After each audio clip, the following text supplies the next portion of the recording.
Alright, what's going on, everybody? Today we are going to do something a little different. I get asked this question pretty frequently, especially when I show videos of myself driving with one arm. But everybody kind of wants to know, why do I drive with one arm?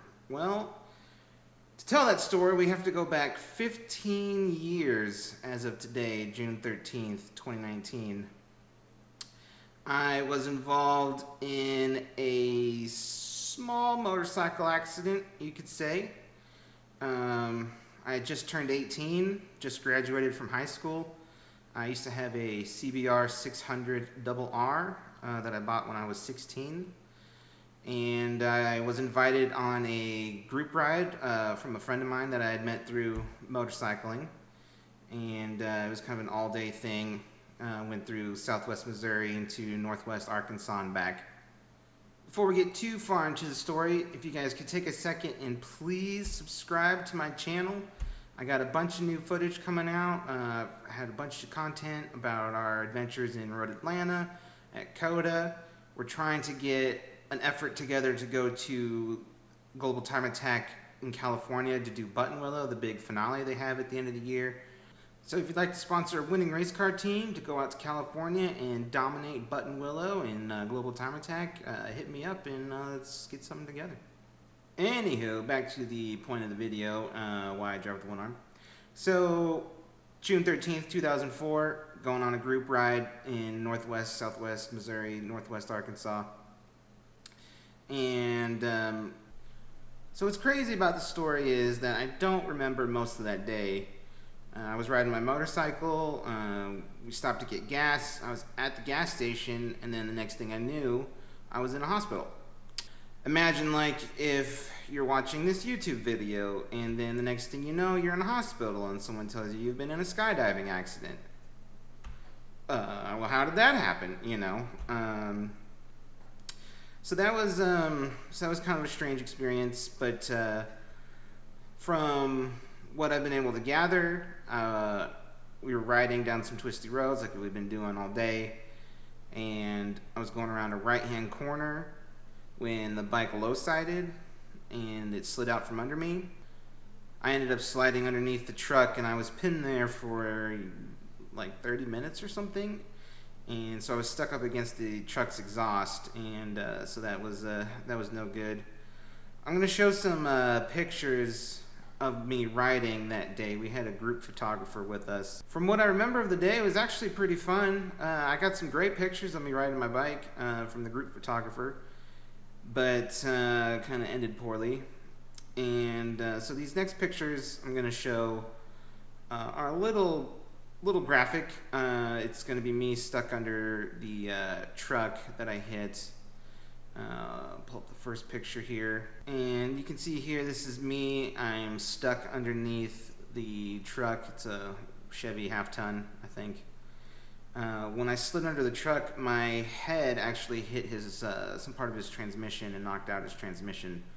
He was not very happy with me, though. I don't remember him at all. But I was pinned like that. The other guys tried to go and find a car jack to try and jack the car off of me, because I was wedged in there pretty good. This next picture is of me. They're pulling me out from under the truck. You can see the stretcher there, kind of on my stomach, it looks like.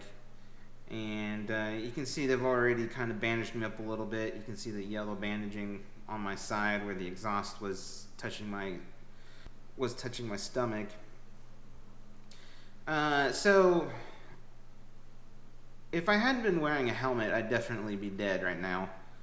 The helmet ended up getting cracked in a couple pieces, and I'll show you a picture of the helmet afterwards. You can see that it got cracked pretty good, which helmets are a lot stronger than skulls, so that would have been my skull in 100 pieces probably. At the very least, I would have probably been a vegetable.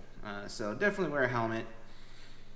I did make the mistake. I did have a leather jacket at the time, but it was summer in southern Missouri. It was like, I don't remember the exact temperatures, but it was probably mid-high 90s, humid, uncomfortable to be riding around in a leather jacket. So I wore My windbreaker, my trusty windbreaker, which may have broken some of the wind, but it didn't really help with sliding across the pavement and getting stuck under a truck. Like they say, you should wear all your gear all the time. That was a hard lesson learned. This next picture is me. They got me out from under the truck. I'm laying on the stretcher. They're trying to keep my head stable. They had to cut the strap off the helmet to take the helmet off. Which that helmet was a Shoei. I think it was like an RF 900 or something like that. Great helmet. Highly recommend Shoei if you're looking at motorcycle helmets. They work. And then this picture is just another angle. Laying on the stretcher again. You can see the yellow bandaging on my side.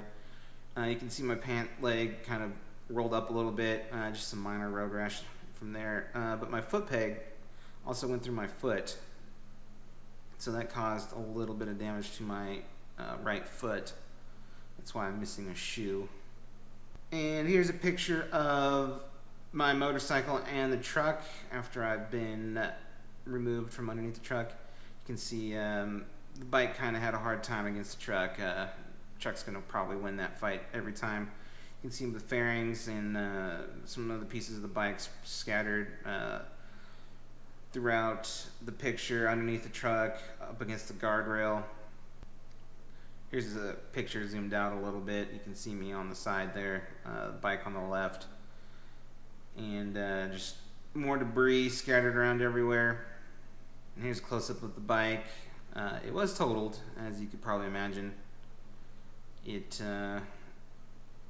Everything on it was broken in some way or shape or form. There was nothing really to salvage.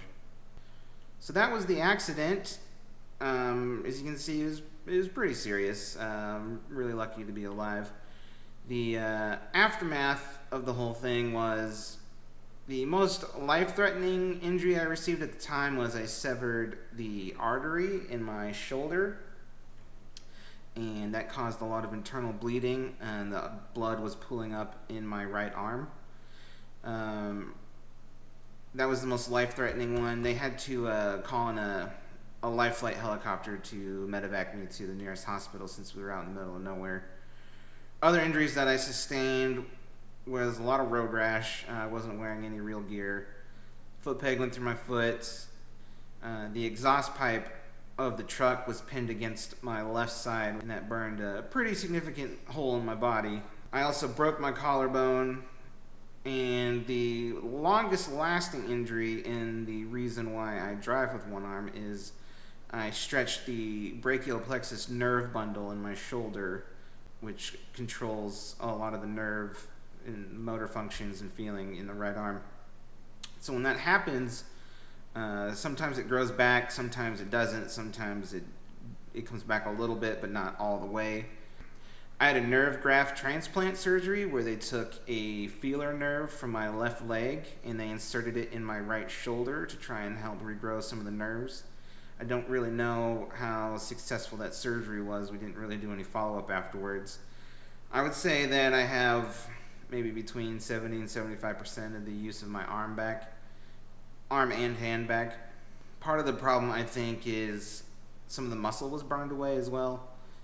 So I don't have full use of my arm anymore. So yeah, that's basically what happened in a nutshell. 15 years ago, I had a motorcycle accident. Like I said, I don't remember too much of what happened. Afterwards, I spent probably a year, maybe 2 years, in doing physical occupational therapy, trying to regain use of my arm. Nerves grow back very slowly, so it's hard to tell what will happen in the long run. Eventually, though, it became clear I wasn't going to regain full functionality of my arm. When this happened, though, I was 18, so I'd only been driving for a couple of years, which I guess is a good thing. And I had to learn to drive pretty much one-handed. I can rest my hand on the steering wheel, and it can turn the wheel to the left and the right a little bit, but I don't have a full range of motion. The reason I don't do this during track driving is because if, like, let's say I'm going around a corner really hard and I get some snap oversteer and I need to catch the steering wheel, if my arm was resting up there, it would just get in the way. But since it did happen to me at such a young age, I was able to develop a style that fits me in my one arm. Anyways, guys, that is my story. I hope that answers your questions. This was kind of a weird video to make, just talking into a camera about my accident for 30 minutes or so. But yeah, at least now I have the story on video for the next person who asks. I can just send this to them and they can check it out.